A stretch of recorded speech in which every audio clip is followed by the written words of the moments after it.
नमस्कार, ANM news में आपका स्वागत है और मैं अभिजीत नंदी मजुमदार आपके साथ एएनएम न्यूज की एएनएम की खास अड्डा। इस एएनएम की अड्डा में अभी हम गोल्फ की मैदान में हैं। गोल्फ आप खेलते हैं।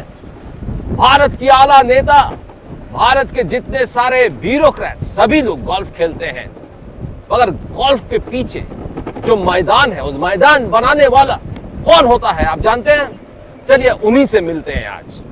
गौरव पुंडीर, जो पूरा भारत में बड़े बड़े जगह गोल्फ कोर्स को बनाया है, बाकायदा बढ़िया तरीके से बनाया। किस तरह से बनाया है, किस तरह से गोल्फ कोर्स को आगे ले जाया है और इस मैदान को किस तरह से गोल्फ के लिए तैयार किया है, वो हम जान लेंगे आज। गौरव पुंडीर, गौरव जी को एएनएम न्यूज में और एएनएम अड्डा में स्वागत है। थैंक यू सो मच, धन्यवाद, बहुत बहुत आभार आपका। गौरव जी, ये पहले बताइए, ये गोल्फ मैदान को बनाने की जो एक तरीका है, इसको आप क्यों अपनाया है? क्यों ना इंजीनियर, क्यों मेडिकल प्रोफेशन, क्यों लॉयर नहीं बना? ये बना क्यों है? एक तो मेरा जो बैकग्राउंड है वो फॉरेस्ट्री बैकग्राउंड है, और जो गोल्फ कोर्स होता है, कभी आपने देखा नहीं होगा कि कोई गोल्फ कोर्स है जहाँ पर कोई पेड़ ना हो।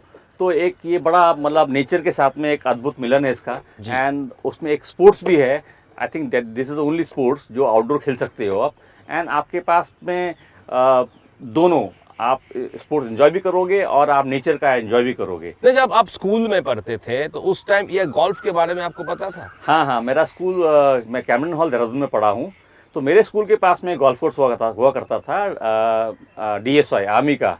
तो मैं उसी हमेशा उस स्कूल से, मतलब वो बीचे पढ़ता था, आना जाना वहीं से होता था मेरा। तो मैं देखता था लोग वो जो आर्मी ऑफिसर्स गोल्फ खेलते हैं, तो एक दिन सोचा कि मतलब मैंने भी ये गेम खेलना है।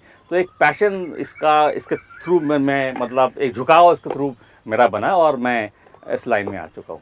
अच्छा, तो अब आपके स्कूल और कॉलेज के बारे में थोड़ा बताइए। उस समय में आपके जो परिवार थे, आपके जो माता पिताजी थे, वो क्या चाहते थे? वो क्या जानते थे कि आप गोल्फ कोऑर्डिनेटर बनेंगे या गोल्फ ग्राउंड्समैन बनेंगे या ये फॉरेस्टर बनेंगे? ये सब आप जानते थे क्या? और ये आपको उत्साहित किया था क्या? नहीं, ऐसा कुछ नहीं था। मैं इनफैक्ट मैं चाहता था कि मैं आर्म फोर्सेस ट्राई करूं।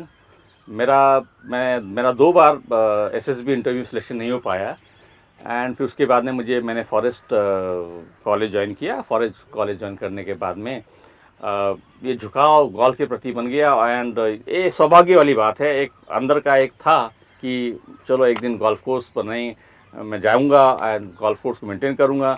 तो मेरा जो नियुक्ति हुई थी दिल्ली गोल्फ क्लब में हुई थी इन द ईयर 2000, और मैं as a golf course superintendent नहीं गया था। I went as a forester because there was some problem. वहाँ के पेड़ों में बड़ी प्रॉब्लम थी। नहीं, तो एक से सवाल यहाँ पर है कि अगर गोल्फ सुपरिटेंडेंट या गोल्फ के मैदान को बनाने वाले जो शख्स होते हैं, उनको क्या फॉरेस्ट्री पढ़ना जरूरी है?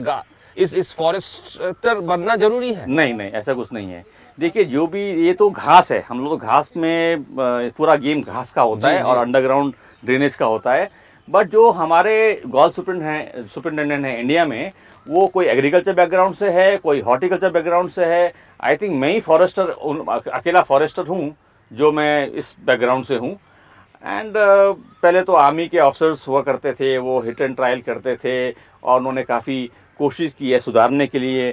काफ़ी जगह सेमिनार देखे हैं और उसको उतारा गया है ऑन द साइट। तो ये बात है। तो इसमें आप फॉरेस्टर बनने के बाद आपको कोई सुविधाएं मिली इसमें? जैसे आप बताया कि आप एग्रीकल्चरिस्ट भी गोल्फ सुपरिटेंडेंट बने हैं देश की अंश में गोल्फ सुपरिटेंडेंट, इसमें फॉरेस्ट्री बनने से आपको कोई अलग से सुविधा मिली है? नहीं, ऐसा कुछ नहीं है। बट जैसे कॉन्सेप्ट होता है प्लांट फिजियोलॉजी, मतलब जैसे मैं फॉरेस्टर हूँ, मैंने क्वालिफाइड फॉरेस्टर हूँ, तो मैंने कम से कम 35 सब्जेक्ट पढ़े हैं। मैंने रिमोट सेंसिंग टू जियोलॉजी, जो ज़मीन के अंदर है, that is part of our subject, वो पढ़ा है। तो वो हेल्प करता है कि मेंटेन करने में the grass, the golf course and the horticulture plus the wildlife around. जी, तो फिर आगे मैं जानना चाहूँगा कि देश के अन्य भाग से होते हुए आप टॉलीगंज क्लब में कैसे पहुँचे? मैं ये तो पर इससे पहले मैं ये भी जानना चाहूँगा जी कि आप तो सलमान खान जैसे लगते हैं, नहीं।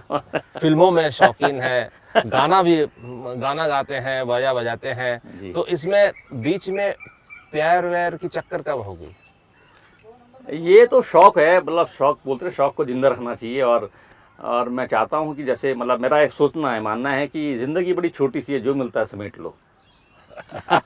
तो इसी चक्कर में आप सलमान खान की फैन नहीं बन गए? नहीं, फैन तो मैं सबका हूँ मैं यार, मतलब वो सभी जो अच्छे अदाकार होते हैं सभी का फ़ैन हूँ मैं। तो और बीबी से कहाँ मिले?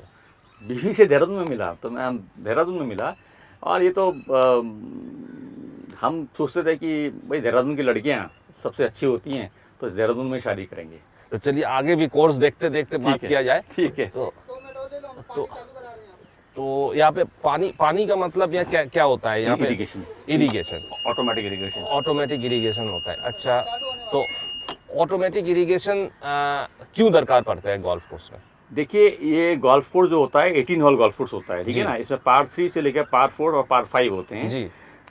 तो ये एक बहुत बड़ा एरिया होता है, ठीक है कितना ना। एरिया लेके 18 होल कोर्स का कितना एरिया? मिनिमम 90 एकर्स तो होना ही चाहिए, हाँ। मिनिमम 90 एकर्स होना चाहिए। टॉलीगंज क्लब में कितने एकड़? हाँ, 109 एकर्स है। जी। तो मैं पहले जो काम किया था दिल्ली गोल्फ क्लब में स्टार्ट किया था, एक्चुअली मैं वहीं पर बहुत कुछ सीखा हूँ दिल्ली गोल्फ क्लब में। वहाँ से फिर मैं Bombay presidency golf club Chembur में मैंने काम किया गोल्फ कोर्स में। And from Bombay I came to Tollygunge Calcutta. तो टॉलीगंज क्लब कोलकाता में आने के बाद आपने क्या क्या चेंजेस लाए हैं यहाँ पर? देखिए, जब मैं यहाँ पर आया था तो थोड़ा ये था कि जो गोल्फ कोर्स था, जो यहाँ की घास थी, बेसिकली बोलते हैं जौलदूब बोलते हैं। इसको क्या कहते हैं? दिस इज अ बरमूडा घास। लिखिए, अच्छा। वो भी मतलब जौलदूब मीन्स बरमूडा, जी। ठीक है ना। जी। जैसे दुबड़ो बोलते हैं जी। बंगाल में, जी। दुबड़ो, और दुबलो, घनशो उड़ीसा में बोलते हैं। तो यहाँ पर जो बॉल जो बैठती नहीं थी फेरवे में, तो मतलब घास खड़ी रहती थी, बिकॉज जल्दू बोलते थे कि जैसे उसको पानी मिलता था वो एकदम खड़ी हो जाती, मतलब इट वर्टिकल ग्रोथ ज़्यादा होती थी जी। और हॉरिजॉन्टल कम होती थी। जी। तो वो चेंज किया। नंबर 2 जो मैंने चेंज किया, विच आई एम वेरी प्राउड, कि मैंने ड्रेनेज सिस्टम चेंज कर दिया यहाँ का। जी। जितना भी ड्रेनेज है, पहले यहाँ पर आपको मालूम है कि कलकत्ता में काफी बारिश होती है। इससे पहले दो चीज मैं जानना चाहूंगा। इसमें हमको दिखाई दे रहा है कि आगे दो तरह की घास है।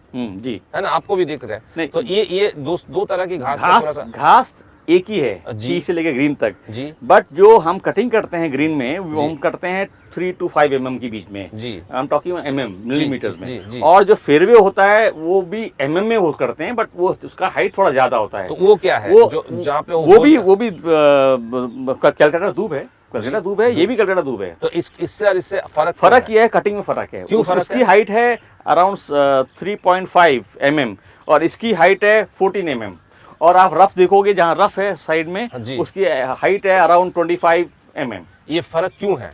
फर्क क्योंकि मेंटेन करना पड़ता है गोल्फ कोर्स में। ये है ग्रीन, इसमें पटिंग करना पड़ता है, तो बॉल रोल अच्छा होना चाहिए और बॉल बड़ा स्मूथ होना चाहिए। और ये सैंड बेस्ड है जी। All the greens are sand based. वो क्यों होता है? And there is a proper scientific underground drainage. जी। तो वो ड्रेनेज सिस्टम के बारे में आप क्या बता रहे थे? मैं ड्रेनेज सिस्टम आपको बताऊंगा कहीं पर। जैसे मतलब ये ग्रीन जब मैं आया था 2008 में, ये ग्रीन 2nd और 9th ग्रीन 2009 में बनाया गया था। एंड इसका आप ड्रेनेज देखोगे तो यहाँ पर अंडरग्राउंड पाइप पड़े हैं, परफोरेटेड पाइप पड़े हैं, जिसका आउटर ड्रेनेज यहाँ पर है और ये पानी जाता है बिल्कुल एक टैंक में। उसी तरह यहाँ पर कई ग्रीन जो है डिजाइन किए हैं एज पर USGA बोलते हैं, United state golf association specification होती है कि आपका सैंड का कोर्स जो सैंड होता है उसका साइज, पार्टिकल साइज इतना होना चाहिए, जो ड्रेनेज है उसका पाइप इतना होना चाहिए। मतलब एक प्रॉपर जो फॉलो करना पड़ता है गाइडलाइंस, वो टॉली क्लब ने इंटरनेशनल स्टैंडर्ड फॉलो किया है। उसके बाद में 2011 में ये आप पीछे देख रहे होंगे कि this is integrated IC module irrigation system. Tolly club is the first club, पहला क्लब है जिसने ये फर्स्ट IC मॉड्यूल सिस्टम अपनाया। पहला क्लब इन इंडिया। एंड उस समय हमने काफ़ी मेल के थ्रू यूरोप के गोल्फ कोर्स सुपरिटेंडेंट से, अमेरिकन सुपरिटेंडेंट से हमने बात करी थी एंड हमने पाया कि यही सबसे सूटेबल है और ये लेटेस्ट है। और पहले क्या होता था, आई एम टेलिंग यू, कि यहाँ पर जो 12 होल हुआ करते थे, सिर्फ 5 स्प्रिंकल चलते थे मैनुअल, वो छप करके चलते थे एंड उसको चेंज करना पड़ता था मैनुअली। अभी आप बैठो एक कंप्यूटर में, आप वहाँ से उसको प्रोग्राम करो एंड आपको चलेगा। जितना मिनट आपको देना है आप वहाँ पर डाल सकते हो और वो पानी आपको चलेगा। और इक्वल डिस्ट्रीब्यूशन, पहले क्या होता था मैनुअल करोगे तो कहीं पर ज़्यादा होता है, कहीं पर कम होता है। This is equal distribution. जी। तो इसमें ये आप कह रहे हैं कि ये Tolly club is the only club in India, No, first club in India. First club We in India. adopted IC modules. IC module, first club in India to Yes. Adopt IC module. तो 2000 इसमें आपका golf course को बेहतरीन बनाने में योगदान मिला, योगदान मिला है। Of course. बिल्कुल। और क्या क्या चीज़ आपने लाया है यहाँ पे? और काफ़ी प्लांटेशन भी करी है हमने यहाँ पर, जो पहले कभी आपको याद होगा एक साइक्लोन आया था जी। अ, तो आगे भी चलते चलते एक साइक्लोन आया था, ये तो एम्फन आया है, उससे पहले आइला आया था, आई थिंक 2009 में आया था, आई थिंक ऑन मई। तो उसमें काफ़ी डिस्ट्रक्शन हुआ था, एंड डिस्ट्रक्शन होने के बाद में तो हमने एक ग्रीन हाउस सेटअप किया था, नर्सरी सेटअप किया था। अभी टॉली क्लब खुद ही मल्टीप्लाई करता है जी। तो हम लोग बाहर से पहले तो बाहर से खरीदते थे जी। और अभी हम लोग फिर मेंटेन किया गया है, एक सिस्टम मेंटेन किया गया है, माली को ट्रेन किया गया है। माली तो यहीं पर जो लोग रहते हैं उन्हीं को हमको ट्रेन किया है एज पर देयर स्किल्स। जी। जी। तो वो अच्छा योगदान रहा है। जी। बट मैं एक चीज जरूर कहूंगा कि जो ड्रेनेज किया है टॉलीगन क्लब का, जी। पहले पूरा वाटर लॉक्ड होता था, जी। ठीक है, जी। Every area and you can't play during monsoon. जी। बट अभी जब से किया है वो भी इन हाउस किया है, हम जी। लोगों ने इन हाउस किया है जी। And perfect. अभी हम लोग का ऐसा होता नहीं कि कभी गोल्फ कोर्स बंद करने की जरूरत पड़ जाए। जी। We don't close the course. अच्छा, Minimum, तो आप yeah. कभी क्लोज बंद नहीं करते हैं? बहुत हैवी टू हैवी रेन हो जाएगी for some time, but I don't think from last 2 years we have close the course. अच्छा अच्छा अच्छा। तो एक चीज बताइए, यहाँ पे मैं बहुत पेड़ देख रहा हूँ, बहुत पुराने पुराने पेड़ जी, हैं जी, यहाँ जी, पे। जी, जी। तो इसकी खासियत क्या है? देखिए ये तो 1895 में एस्टैब्लिश हुआ था जी। गोल्फ कोर्स, जी। एंड आपको तो मालूम ही है history of the golf course. जी। सो उस समय ब्रिटिश थे यहाँ पर, जी। और उनका काफी योगदान रहा है। उन्होंने कई एग्जॉटिक वैरायटी लगाई है यहाँ पर। जी। और जब मैं आया तो जब मैंने देखा कि इतना एग्जॉटिक वैरायटी है, जी। कम से कम डेट टाइम जब मैं आया था तो 120 मैंने काउंट करी थी। जी। उसके अलावा मैंने कुछ और लगाई है।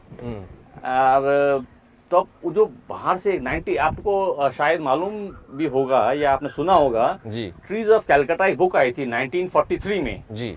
Mister A.P. बेंथल उसके लेखक थे, ऑथर थे। जी। तो उस जमाने में काफी प्लांटेशन की गई है बॉटनिकल गार्डन में, जी। As well as the golf course में। जी। तो उसी का लिए ये काफी, आप देख रहे हो कि ये एक बुक भी आई है। जी बिल्कुल। मैं- तो ये जो पेड़ पौधे हैं यहाँ जी, पे, जी, जी। ये आप कह रहे हो कि ऐतिहासिक है, बहुत पुराने बहुत हैं। पुराने हैं। पुराने हैं, और Yeah. आप नए सिरे से भी अम्फान के बाद भी आपने पेड़ पहला पौधे के बाद भी किया है, एम्फन अम्फान के बाद भी किया है। आपने जी, लगाया जी, है जी, यहाँ जी, पर, जी। जिसका तो एक गोल्फ कोर्स के साथ ये पेड़ पौधे का क्या संबंध है? आप क्या इमेजिन कर सकते हो कि आप एक गोल्फ कोर्स है, उसमें एक सिंगल पेड़ भी नहीं है। जी। You can't imagine. इमेजिन। अच्छा। तो ये तो जो विदेश में जो है उसमें भी ऐसा सब जगह ये अच्छा। होता है। पेड़ों का महत्व काफी है कि वो अच्छा फ्रेश एयर देती है, जी। ऑब्स्टिकल भी होती है, डिफरेंशिएट करती है वन फेयरवे टू अनदर। जी। तो ये भी बहुत बड़ा वो उसका योगदान है पेड़ों जी। का। जी। बट मैं ये कहना चाहूँगा आपको कि जैसे आपने मुझे पहले कहा था कि एक बुक जिसका मैं को ऑथर हूँ, मिस्टर डॉक्टर नेथानी, जो देहरादून FRI देहरादून के सीनियर साइंटिस्ट जी। हैं, थे, अब तो जी। रिटायर हो चुके जी। हैं। और उनके साथ में मैंने एक बुक लिखी है, ट्रीज ऑफ टॉली। और ये एक तरफ से मेरी एक भेंट है टॉली क्लब में, क्योंकि मैं पिछले 12-13 साल से यहाँ पर सर्विस कर रहा हूँ। जी। और वो तो 156 species at one place in 100 acres, 109 acres is very difficult to get. आपको नहीं मिलेगी। आई थिंक वेरी कितना स्पीसीज है आप बताएं? 156 स्पीसीज। 156 स्पीसीज की पेड़ पौधे की बात आप कर रहे हो। जी, जी। टॉली क्लब में 109 एकड़ में 156 स्पीसीज Species। की है, जो भारत में कतई मिले। कहीं किसी गोल्फ कोर्स में नहीं। नहीं मिलेगी। मैं दावे से कर सकता हूँ, क्योंकि मैंने भी कई गोल्फ कोर्स घुमा हूँ, कई सर्विस भी किया हूँ मैंने। जी। तो ये 156 स्पीसीज कहीं नहीं मिलेगी है। ये बड़ा यूनिक है, टॉली क्लब के लिए बड़ा यूनिक है। और मैं बड़ा प्राउड फील करता हूँ कि थैंक्स टू जो पुराने जो यहाँ के मेंबर थे, जो मैनेजिंग मेंबर थे, जी। और जो हमारे बड़ा पेड़ और पौधे के जो बड़े मतलब नेचर लवर बोलूंगा नेचर मैं, लवर जो थे, तो उन्होंने काफी योगदान किया है। और उससे पहले भी एक बुक आई थी, ट्रीज ऑफ। तो यहाँ पे मैं एक सवाल पूछना चाहूँगा कि आपका जो, आप तो पूरा एक तरह से मैं देख रहा हूँ कि बहुत पैशनेट है, बहुत एक तरह से आप शादी कर दिए गोल्फ से। हाँ, जो एक तरह से बताया जाए ये कि सही एक तरह से आप शादी कर लिए गोल्फ से, गोल्फ को लेकर, गोल्फ के साथ साथ पेड़ पौधे को लेकर इतना आप चिंतित हैं, इतना बात करते हैं, और ट्रॉली क्लब में आप इतने कुछ करवाए हैं, नए नए चीज़ों को लाए हैं। तो इसमें आपकी बीवी जो है उनसे कैसे मुलाकात हुई, कब शादी हुआ, और रोज की जिंदगी में उनका कितना एक योगदान है? योगदान तो कैसे बोलते हैं कि सही बोला आपने।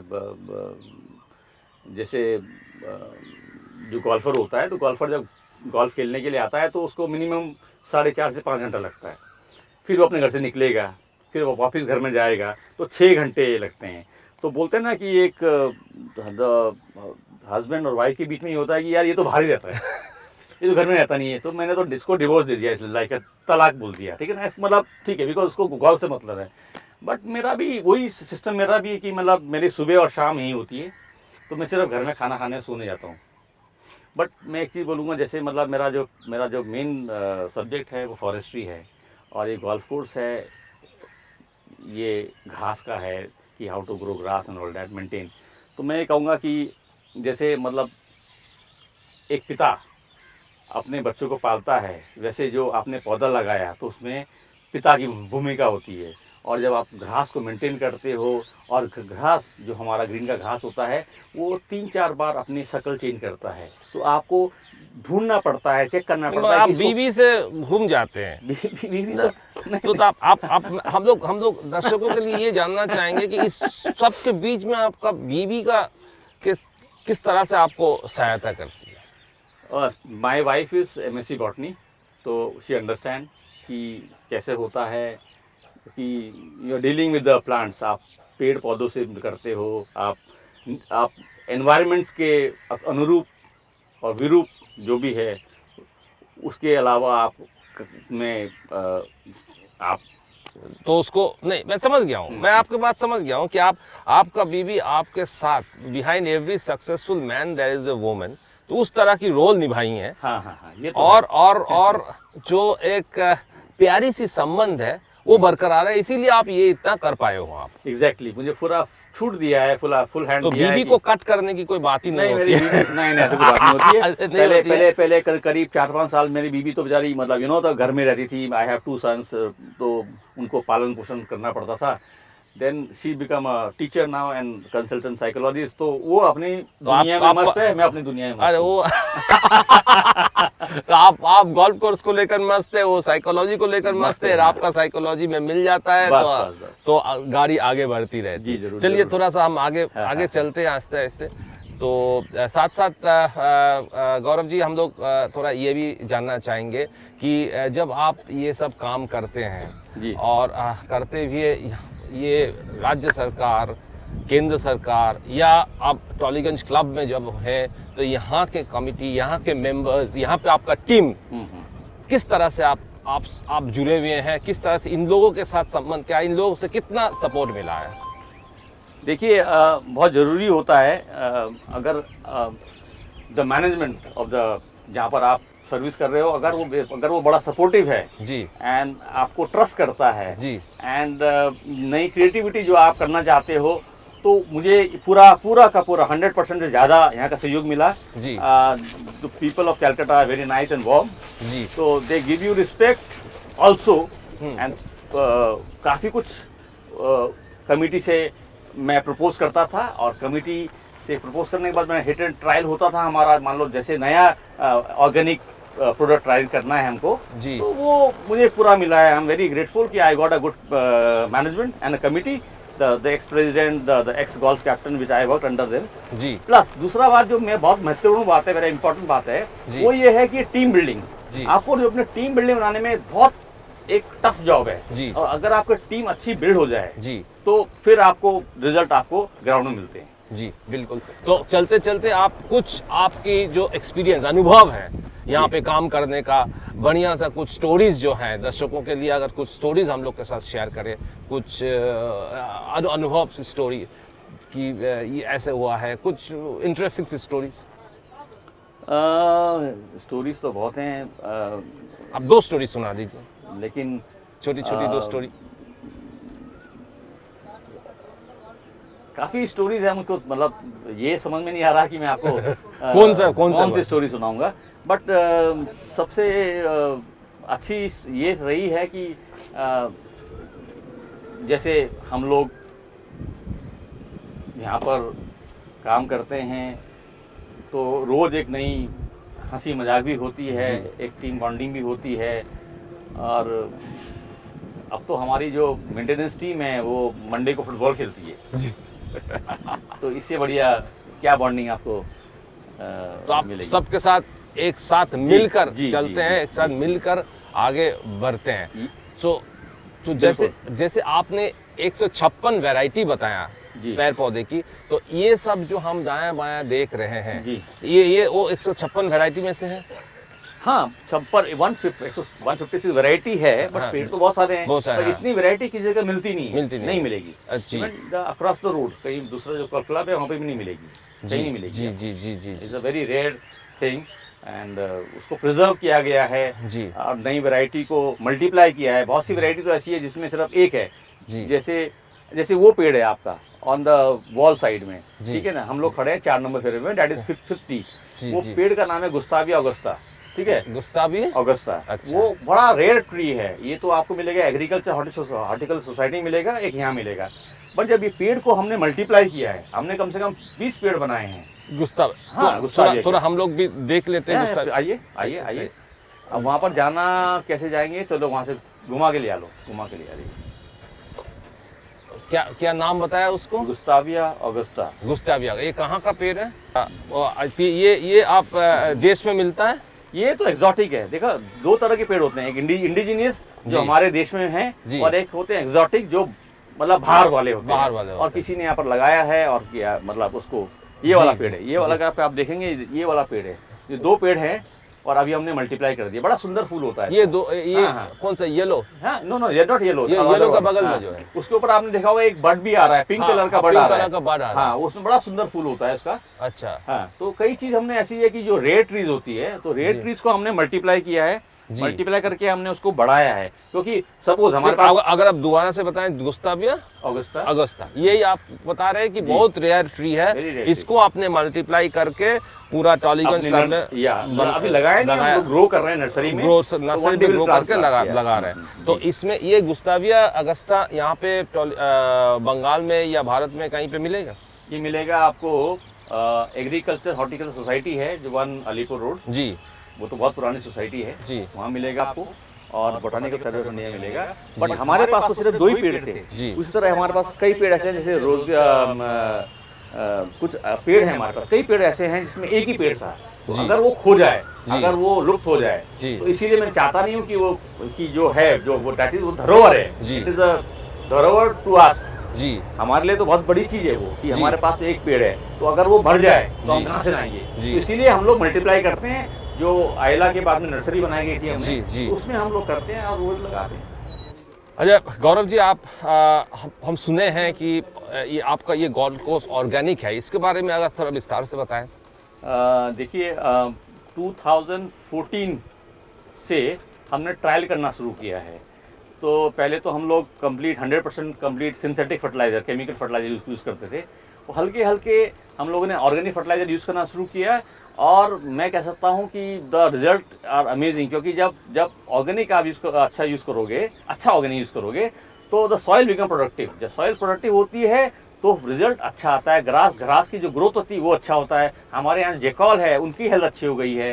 एंड हमारा जो मेन थिंग, जो ऑर्गेनिक हम लोग कम से कम around we use 25% organic, and water consumption 30% हमारा कम हो गया है। तो ये बहुत बड़ी बात है, क्योंकि आने वाले टाइम में जो क्राइसिस होगा वो क्राइसिस सिर्फ पानी का होगा। वैसे भी हम लोगों ने दूसरा जो प्रोजेक्ट किया है वो किया है इंटीग्रेटेड वाटर मैनेजमेंट। वो ऐसा हुआ है कि हम लोगों ने एक तो ऑटोमेटिक इरिगेशन सिस्टम लगाया है, दूसरा हमने सीवेज ट्रीटमेंट प्लांट तो एस्टैब्लिश किया है। तो ये ऑर्गेनिक देश में कितने जगह ऑर्गेनिक? देखिए, मुझे लगता नहीं, हम लोग जो Tolly club is only club which is 25% organic, और ये हल्के हम लोग we want to achieve to 50% organic. तो ये पिछले 5-6 साल की मेहनत है, और आपको यू कैन मतलब देख भी सकते हो कि आप कितना बढ़िया इसका रिजल्ट आ रहा है।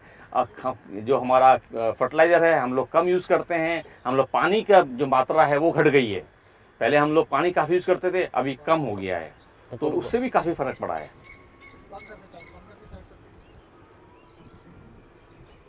ठीक है। ठीक है। दूसरा मैं आपको बताना चाहूँगा कि जो हमारा सीवेज ट्रीटमेंट प्लांट है प्लस हमारा वाटर हार्वेस्टिंग जो प्लांट है, हमारे 6 वाटर हार्वेस्टिंग प्लांट है और जो भी लो लाइंग एरिया था वहाँ पर हमने लगाया है। तो Tolly club is the first club also which is zero discharge club. यहाँ से पानी की एक बूंद बाहर नहीं जाती है। जो पानी गिरता है, जो जैसे हम लोग पानी लेते हैं, हम लोग रिचार्ज करते हैं, और जो पानी हम लोग के पास में आता है in terms of rain water, वो हम रिस्टोर करते हैं, we give back to the ground water. तो this is very proud to say. बहुत बढ़िया गौरव जी, आपने बहुत बढ़िया तरीके से पूरा टॉलीगंज क्लब का और गोल्फ कोर्स का जो एक वाक़या बताया, किस तरह से आपने बनाया है कोर्स, किस तरह से घास को उगाया जाता है, कोर्स को मेंटेन किया जाता है, पेड़ पौधे को मेंटेन किया जाता है, ये एकाएक लाजवाब है। और हम लोग भी बहुत ही फॉर्चुनेट है कि आपके साथ बैठकर पूरा एक गोल्फ कोर्स का जायज़ा लिया, किस तरह से यहाँ पे गोल्फ खेला जाता है। 18 होल गोल्फ कोर्स है, 109 एकड़, बहुत सारे लोग जानते भी नहीं है कि 109 एकड़ की है और 18 होल गोल्फ कोर्स। और भारत के क्यों एशिया में एक चुनिंदा गोल्फ कोर्स है। ये तो best country club in the country. This is not a pure golf club, ये प्योर गोल्फ क्लब नहीं है। प्योर गोल्फ क्लब जैसे आरसीजीसी रॉयल कैलेंडर गोल्फ क्लब है, दिल्ली गोल्फ क्लब है, बंगाल कर्नाटका गोल्फ एसोसिएशन है, तो कई हैं, बट ये this is a country club. इसमें golf is one of the part. हमारे पास इक्वेशन राइडिंग है, मतलब ये लॉट ऑफ स्पोर्ट्स, बट ये जो आप मेंटेन की बात की है, ये टीम वर्क होता है। देखो अकेला आदमी कुछ नहीं कर सकता, आपको टीम बिल्ड करनी पड़ती है, और उसके लिए मुझे बहुत सहायता मिली है, हेल्प मिली है फ्रॉम द मैनेजमेंट। बिल्कुल बिल्कुल गौरव जी, और ये चीज़ जो है ये बरकरार रहे, ये आगे बढ़े, और इस तरह की आपने जिस तरह से पूरी तैयार किया है, इसको भी आप आगे मेंटेन करते रहे, यही हम लोग उम्मीद करते हैं, आशा करते हैं आपसे। और आपने जो शेयर किया है हमारे साथ, इसलिए बहुत बहुत धन्यवाद। हालांकि हम लोग फॉर्चुनेट समझते हैं कि हमने इतना कुछ जान लिया आज इसमें गोल्फ के बारे में। हम लोग और देख लेंगे, मगर साथ ही साथ आपके लिए इसके लिए बहुत धन्यवाद जानना चाहता हूँ। हम लोग शुक्रगुजार हैं आपके कि आपने इतना कुछ हम लोग को दिखाया और हम लोग को दर्शकों को दिखाया। धन्यवाद, नमस्कार गौरव जी। और एएनएम अड्डा में सभी दर्शकों को हमारी तरफ से नमस्कार। आप देखते रहिए एएनएम न्यूज़, आप देखते रहिए एएनएम अड्डा। हम आगे भी इस तरह के इंटरव्यू आपके सामने ले आएंगे।